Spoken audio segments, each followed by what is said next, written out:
कि हमें मजबूर मत करो कि हम तुम्हारे किसी एक्शन पर रिएक्शन देने पर मजबूर हो जाएं। अगर वो एक्शन पहले ले लिया गया होता तो हमें कफन बांध के सड़कों पर नहीं आना पड़ता।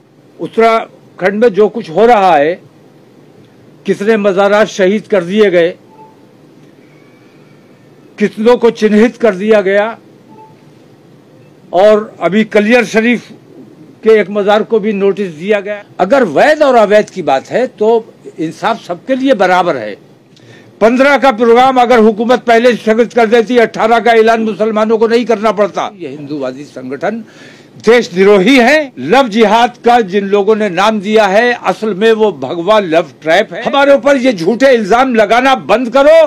तुम्हारे पास जो फंड आ रहा है, हिंदू समाज के उत्थान के लिए उस फंड का इस्तेमाल करो। इस किस्म की बेईमानियों में खर्च मत करो। हमारे गुस्से को झेलना पड़ेगा, क्योंकि हम अपने मज़ारात और अपनी मसाजिद की हिफाजत अगर तुम नहीं कर सकते तो हम अपनी मस्जिद और अपने मज़ार की हिफाजत खुद करेंगे, और इसके लिए हम किसी भी हद तक जा सकते हैं। मुसलमान से नफरत का मतलब यह है कि आप हिंदुस्तानी से नफरत कर रहे हैं। अब बुलडोजर हमारे सीनों पर चलेगा, हमारे मज़ारों पर और हमारे बिल्डिंगों पर बुलडोजर नहीं चलेगा। बीजेपी नेता के बाप का देश है, तोड़ने आओ, हम तैयार बैठे तुम्हारे लिए।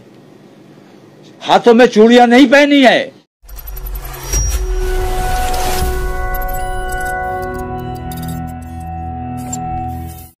आज खास तौर से आप लोगों को इसलिए बुलाया गया है कि उत्तरांचल में जो हिंदू महापंचायत बुलाई गई थी,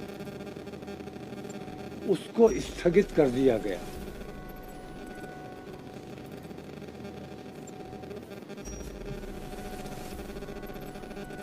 मेरा इस सिलसिले में कहना ये है कि उत्तरांचल में जो कुछ हो रहा है वो पूरे हिंदुस्तान में ये लोग दोहराना चाहते हैं। उत्तरांचल को मॉडल बनाना चाहते हैं, उत्तराखंड को। तो मुस्लिम महापंचायत अगर 18 का ऐलान ना किया गया होता तो हुकूमत ये फैसला नहीं लेती कि 15 की जो इनकी रैली थी उसको स्थगित किया जाए। मैं आप लोगों के जरिए हुकूमत तक ये बात पहुंचाना चाहता हूं कि हमें मजबूर मत करो कि हम तुम्हारे किसी एक्शन पर रिएक्शन देने पर मजबूर हो जाएं। अगर हुकूमत ने पहले 15 तारीख के ऐलान वालों पर अंकुश लगाया होता, उनको रोकने की कोशिश की होती या उन पर दबाव बनाया गया होता कि भाई इस किस्म की चीज़ों से माहौल ख़राब होगा, तो हमें 18 का ऐलान नहीं करना पड़ता। और अगर हम 18 का ऐलान नहीं करते तो हमें यकीन है कि 15 का प्रोग्राम इनका ये स्थगित नहीं किया जाता, इस पर पाबंदी नहीं लगाई जाती। जिस तरह आपको याद होगा कि धर्म संसद हो रहा था जगह जगह, और 20 लाख मुसलमानों को कत्ल करने की बात की गई थी, और हमने अपने 20,000 लोगों को जमा किया था और कफन बांध के लोग आए थे। उसके बाद इन लोगों पर एक्शन लिया गया। अगर वो एक्शन पहले ले लिया गया होता तो हमें कफन बांध के सड़कों पर नहीं आना पड़ता। तो मैं कहना ये चाहता हूं कि हुकूमत को सही वक्त पर फैसला लेना चाहिए। इंतजार अगर करते हो कि दूसरा पक्ष फैसला ले, इससे किसी भी दिन माहौल देश का खराब हो सकता है। हम अपने देश में अफरा तफरी का माहौल नहीं चाहते, हम किसी भी बात का जवाब नहीं देना चाहते, हम अमन और भाईचारा बना के रखना चाहते हैं। उत्तराखंड में जो कुछ हो रहा है, कितने मज़ारात शहीद कर दिए गए, कितनों को चिन्हित कर दिया गया, और अभी कलियर शरीफ के एक मज़ार को भी नोटिस दिया गया है, उसकी भी आज तारीख 15 कल गुजर गई। तो अगर वैध और अवैध की बात है तो हमारा कहना यह है कि आपके हाथ में हुकूमत है, आपके हाथ में ताकत है, आपके हाथ में इंसाफ है।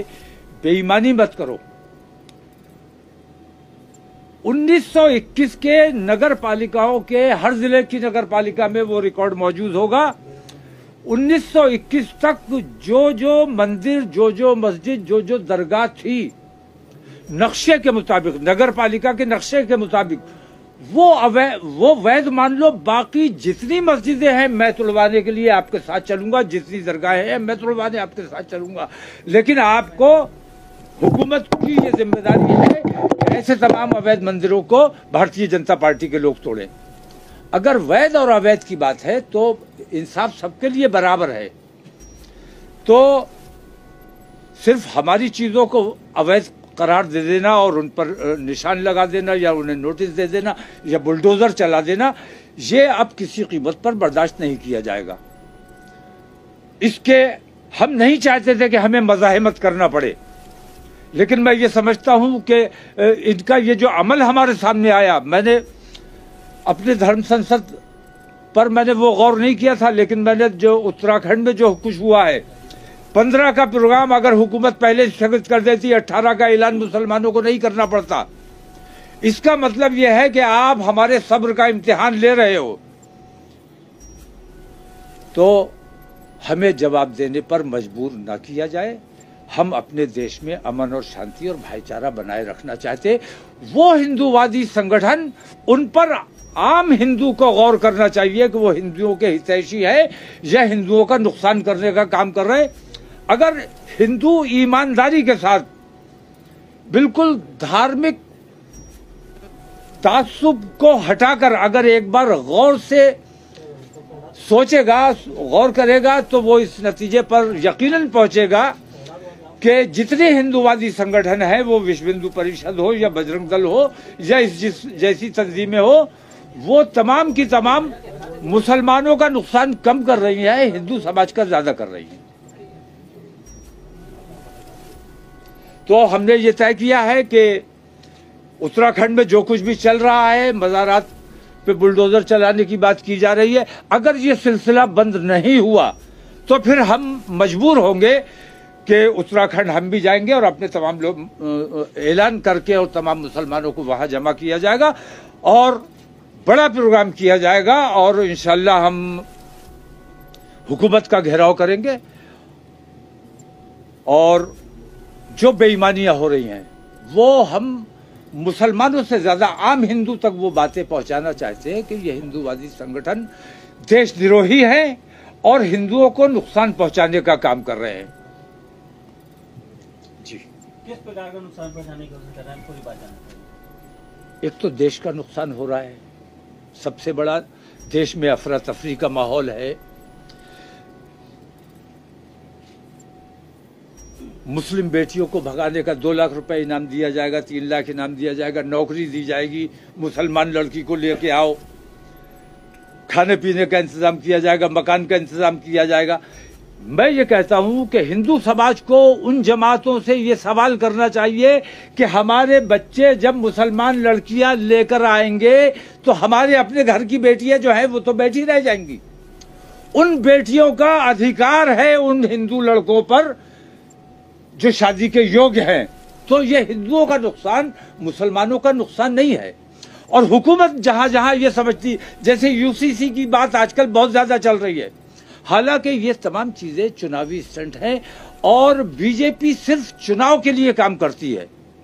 उसको न देश के नुकसान से मतलब है, न देश के फायदे से मतलब है, न हिंदू मुस्लिम एकता जो टूट रही है, जो नुकसान देश का हो रहा है, उससे उसका कोई मतलब नहीं। उसको सिर्फ अपने वोटों की राजनीति करनी है कि कैसे ज्यादा से ज्यादा वोटों का लाभ हासिल किया जा सके।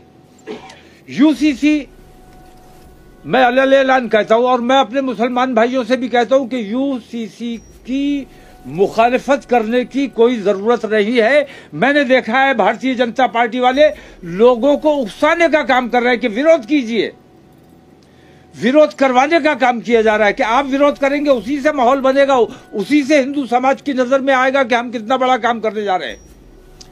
मैं तमाम मुसलमानों से यह अपील करता हूं कि यूसीसी की मुखालफत खास तौर से इसलिए भी नहीं की जानी चाहिए कि यूनिफॉर्म सिविल कोड जो है वो मुसलमानों से ज्यादा हिंदू जितने कबाइल हैं, जितनी बिरादरियां हैं और दूसरे सूबों के लोग हैं, उन लोगों को ज्यादा नाकाबिले कबूल है। लेकिन वो लोग खुद इसलिए कुछ नहीं बोल रहे कि उन्हें मालूम है कि मुसलमान विरोध करेगा और उस विरोध का लाभ हमें मिलेगा। मैं मुसलमानों से कहता हूं, एक बार विरोध जिनका नुकसान हो रहा है उनको करने दीजिए, हम उनका साथ देने के लिए तैयार हैं, लेकिन विरोध की कमान हम अपने हाथ में लेने को तैयार नहीं है। जिनके धार्मिक या सामाजिक जो रस्म रिवाज होते हैं उनको ठेस पहुंच रही है, उनको नुकसान हो रहा है, उनको आगे आना चाहिए और उनको इन चीजों का विरोध करना चाहिए। मुसलमानों से मैं अपील करता हूं कि यूसीसी का विरोध बिल्कुल ना किया जाए। लेकिन लव जिहाद की अगर बात की जाए तो लव जिहाद के मामले लगातार लव जिहाद लगातार झूठा बहतान है और ये ऐसा ही बहतान है जैसे 2014 से पहले लगातार हमारे ऊपर ये इल्जाम लगाया जाता था कि हर बम ब्लास्ट के बाद मुसलमान बच्चों को पकड़ा जाता था और कहा जाता था कि मुसलमान आतंकवादी है। मैं कहता हूं 2014 से पहले अगर मुसलमान आतंकवादी था तो वो आज आतंकवादी क्यों नहीं है?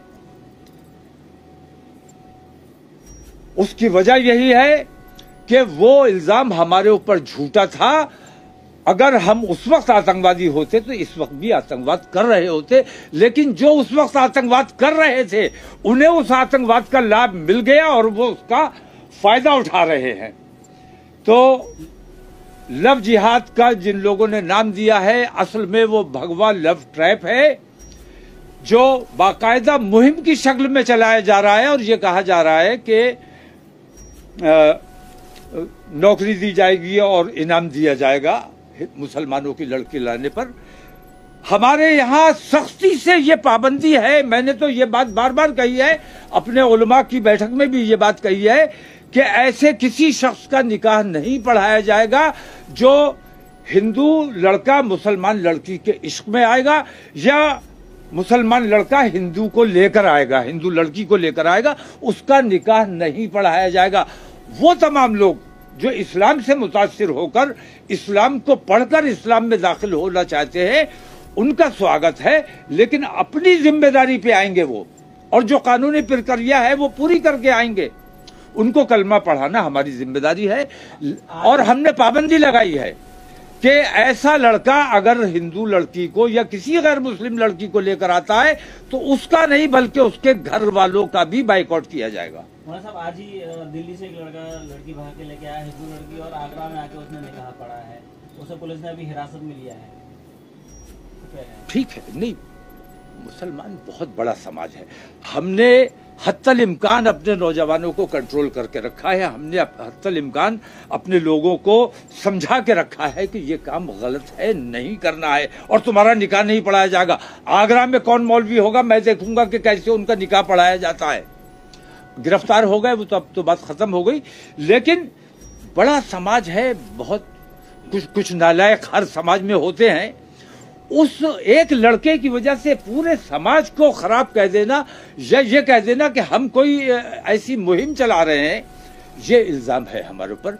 लव जिहाद नाम की कोई चीज हमारे यहाँ नहीं है। केरल में, उत्तराखंड में, पश्चिम बंगाल में ऐसे तमाम मामले सामने आए हैं, लोग पकड़े गए हैं और कबूला है उन्होंने कि इसके लिए हमको फंड मिलता है हिंदू लड़कियों को।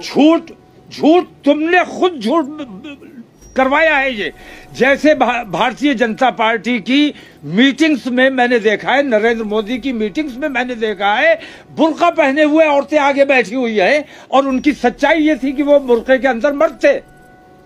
ऐसे ही झूठे लोगों से बयान दिलवाकर, ये झूठ हमारे ऊपर कतई बहतान है। किसी किस्म की कोई फंडिंग नहीं, हम गरीब लोग हैं, हम कहां से पैसा लाएंगे, कहां से इन लोगों को की सरपरस्ती करेंगे। हमारे ऊपर ये झूठे इल्जाम लगाना बंद करो। तुम्हारे पास जो फंड आ रहा है हिंदू समाज के उत्थान के लिए उस फंड का इस्तेमाल करो, इस किस्म की बेईमानियों में खर्च मत करो। अच्छा मौलाना साहब, एक सवाल ये भी है कि क्या मुसलमान को उर्दू के अलावा कोई दूसरी तालीम पढ़ने का अधिकार है या नहीं? हुजूर नबी करीम अलैहिस्सलातु तस्लीम ने फरमाया कि इल्म हासिल करो, और इल्म हासिल करने के लिए अगर चीन तक जाना पड़े। चीन में कोई इल्म दीन नहीं है, उर्दू नहीं पढ़ाई जाती है। मतलब कहने का यह है कि हर किस्म का इल्म मुसलमानों को हासिल करना चाहिए, अंग्रेजी भी पढ़ना चाहिए, संस्कृत भी पढ़नी चाहिए, दूसरी ज़बानें भी पढ़नी चाहिए, लेकिन आपकी तरह ये तासुब नहीं करना चाहिए कि उर्दू मुसलमानों की भाषा है, हिंदू हिंदुओं की भाषा है।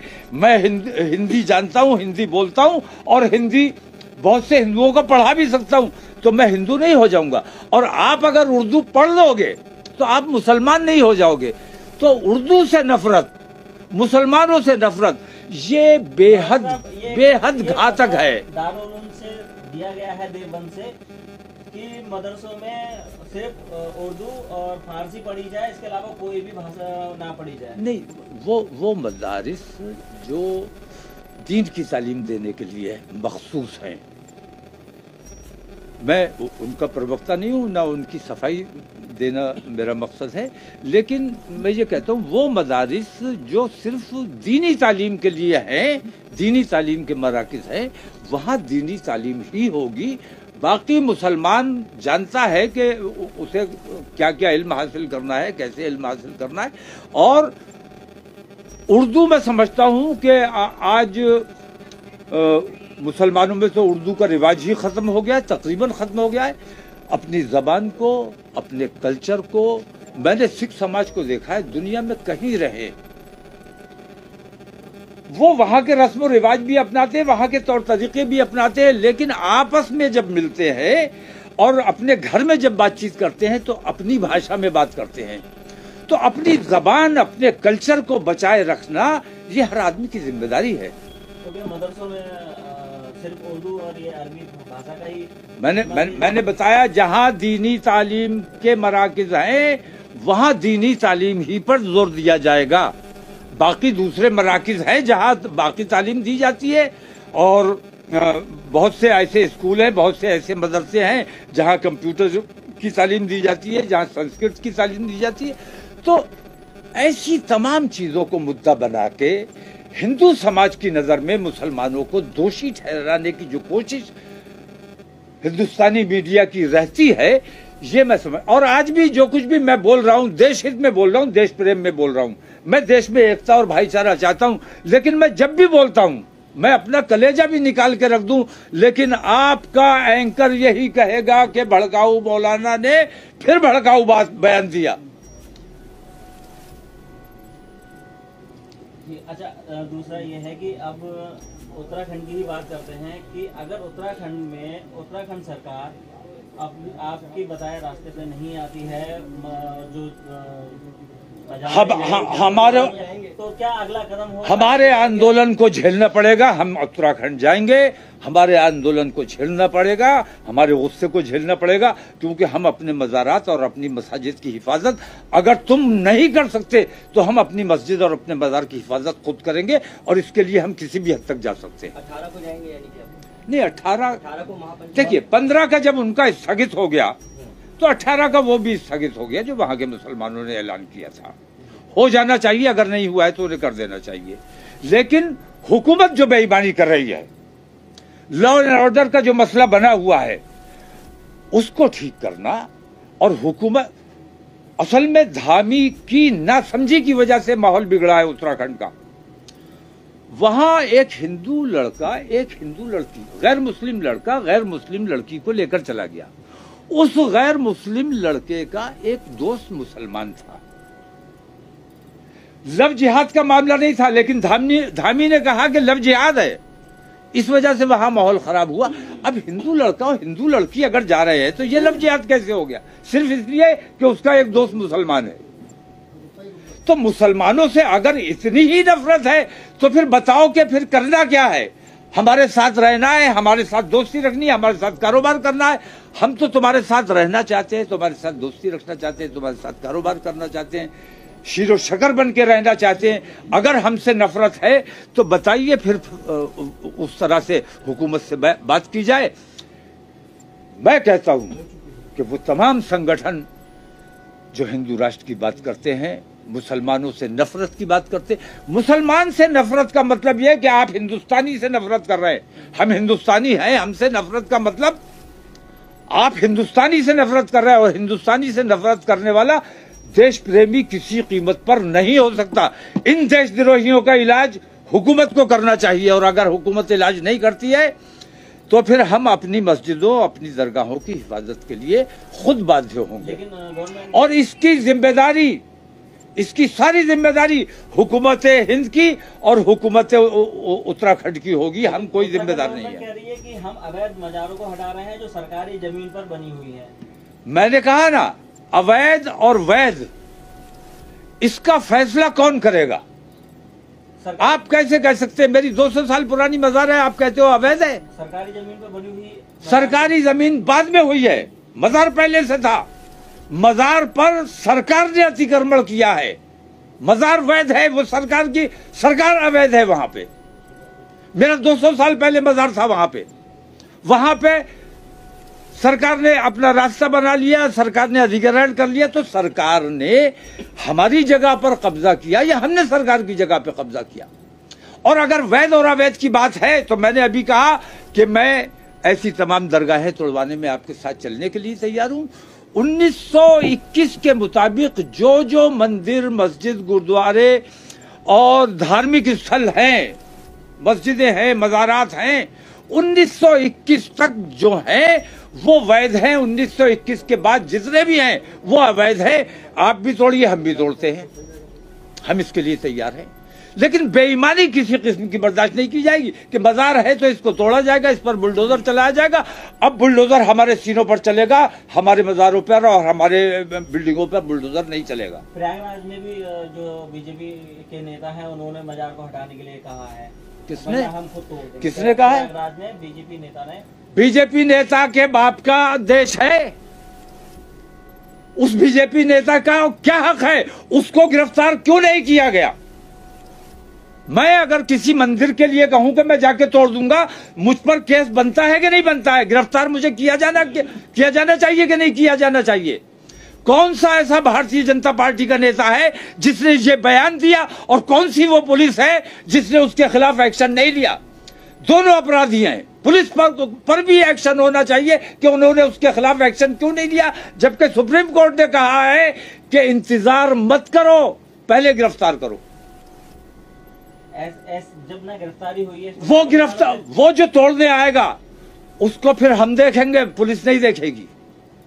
तोड़ने आओ, हम तैयार बैठे तुम्हारे लिए।